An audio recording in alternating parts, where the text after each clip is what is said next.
আগামীকাল 9 জুলাই সিপিএম সহ কিছু বিনাশকারী বামপন্থী রাজনৈতিক দলগুলি তাদের চিরাচরিত প্রথায় রাষ্ট্রের ডেভেলপমেন্টের গতিকে স্তব্ধ করে দেওয়ার জন্য, প্রতিহত করার জন্য, রাজ্যের উন্নয়নের যে ধারা সেই জায়গা থেকে মানুষের দিশাকে ঘুরিয়ে দেওয়ার জন্য তারা সারা ভারত ব্যাপী তারা ধর্মঘটের আহ্বান করেছে।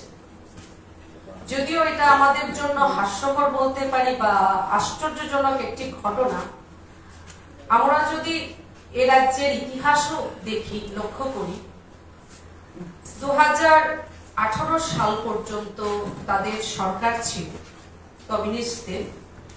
আমরা তখনও দেখেছি বিভিন্ন সময় সরকার তাদের কিন্তু রাস্তায় দাঁড়িয়ে লড়াই চায়, লড়াই করে বাঁচতে চায়, আন্দোলন করতে হবে। আমি এই জায়গায় দাঁড়িয়ে কয়েকটি বিষয় আমি বলতে চাই যে নিশ্চিতভাবে আজ রাজ্যে একটির জায়গায় 8টি ন্যাশনাল হাইওয়ে, আজ রাজ্যে যেখানে শূন্য ছিল সেই জায়গায় 20টির ওপর এক্সপ্রেস ট্রেন আজ বাধারঘাট রেল স্টেশন থেকে ভারতবর্ষের বিভিন্ন রাজ্যে ছুটছে। আজ রাজ্যে প্রতিদিন 16টির ওপর বিমান ওঠানামা করছে। আজ রাজ্যে আমরা যদি বলি ডেন্টাল কলেজের কথা, আজ রাজ্যে আমরা যখন বলি যে সরকার বিনা আন্দোলনে আজ 2018 থেকে 2025 পর্যন্ত আমরা যদি উন্নয়নের ভারতীয় জনতা পার্টির নেতৃত্বাধীন সরকারের ডেভেলপমেন্টের স্কেল এবং স্পিড দেখি, সেখানে প্রত্যেক স্কেল এবং স্পিডে কোন রকম ব্রেক নেই, কোন রকম আন্দোলন নেই, কোন রকম ধর্মঘট আমাদের করতে হয়নি।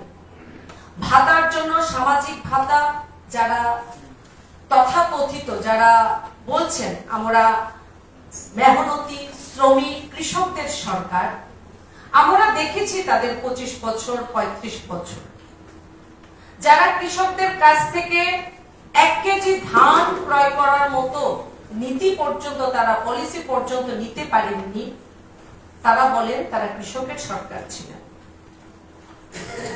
আমাদের অন্নদাতা কৃষকদেরও একটি সম্মান প্রয়োজন। এই ভাবনা, এই চিন্তা, স্বাধীনতার এত বছর 2014 পর্যন্ত কোন রাষ্ট্রপ্রধান যখন কোন নীতি পলিসি নিতে পারলেন না, তারাই আবার বলেন তারা নাকি কৃষকদের জন্য ছিল।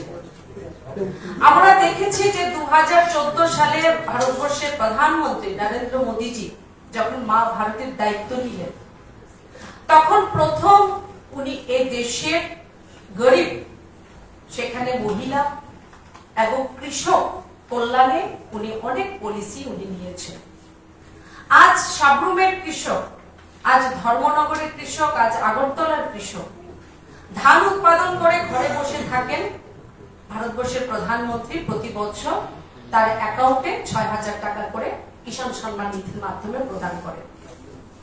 আজ আমাদের এই ভারতীয় জনতা পার্টির সরকারই 2018 সালে এই রাজ্যে প্রতিষ্ঠিত হওয়ার পর কৃষকদের কাছ থেকে ধান এমএসপিতে ক্রয় করার মতো সিদ্ধান্ত নিয়েছেন। এই বছর প্রায় 23 টাকার উপর প্রতি কেজিতে ধান ক্রয় করা হয়েছে।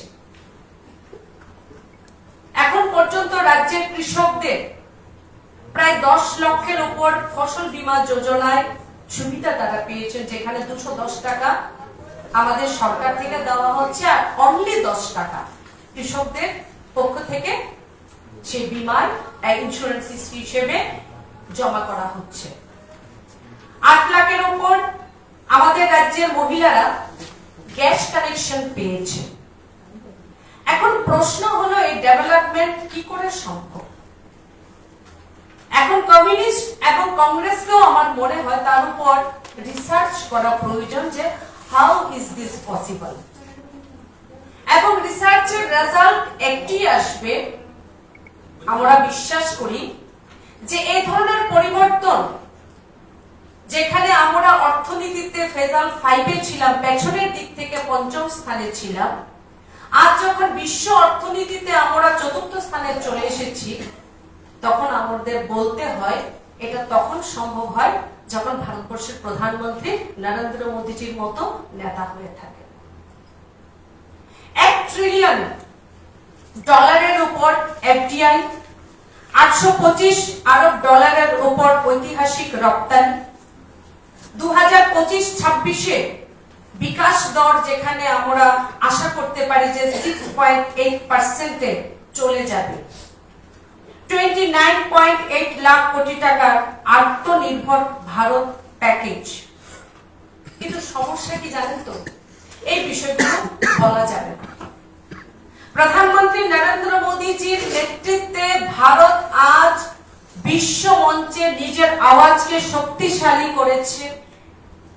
প্রধানমন্ত্রী নরেন্দ্র মোদীজির নেতৃত্বে ভারতীয় সেনা 100 কিলোমিটার শত্রুর ঘাঁটিতে প্রবেশ করে সার্জিক্যাল স্ট্রাইক করেছে, অপারেশন সিন্দুর করে দেখিয়েছে। এই বিষয়গুলো বলা যাবে না। এই বিষয়গুলো যখন আমরা বলবো, এই বিষয়গুলো থেকে মানুষের মোটিভকে, মানুষের দিশাকে, ইস্যুকে ঘুরিয়ে নেওয়ার জন্য মেলার মাঠে বসে, কখনো পোস্ট অফিস চৌমুহনীতে বসে প্রেস কনফারেন্স হবে যে ভারতীয় জনতা পার্টি নরেন্দ্র মোদীজি শ্রমিক বিরোধী সরকার, কৃষক বিরোধী সরকার।